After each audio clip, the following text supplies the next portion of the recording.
কলকাতার পরিবহন ব্যবস্থাকে আরও আধুনিক ও দ্রুততর করে তুলতে একের পর এক মেট্রো প্রকল্পে জোর দিচ্ছে প্রশাসন।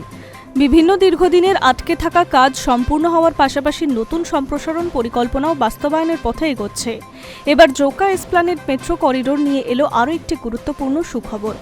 রাজ্যে রাজনৈতিক পালাবদলের পর মেট্রো নির্মাণ প্রকল্পগুলিতে কাজের গতি উল্লেখযোগ্যভাবে বেড়েছে বলে দাবি সংশ্লিষ্ট মহলের।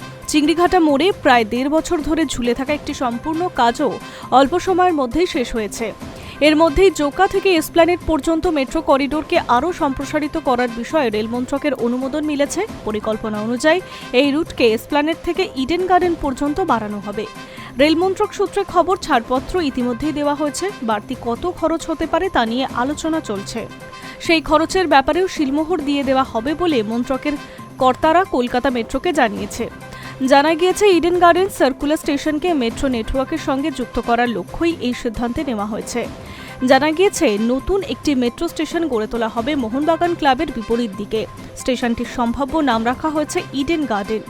ইতিমধ্যেই প্রকল্পের জন্য প্রয়োজনীয় জমি চিহ্নিত করেছে কলকাতা মেট্রো কর্তৃপক্ষ। বর্তমানে এসপ্ল্যানেড থেকে ইডেন গার্ডেনের দূরত্ব ১.৫ কিলোমিটারের একটু কম। এই করিডোর এখন জোকা থেকে মাঝেরহাট পর্যন্ত মেট্রো পরিষেবা চালু রয়েছে। মাঝেরহাটের পর মমিনপুর এলাকা থেকে মেট্রো ভূগর্ভস্থ পথে প্রবেশ করেছে।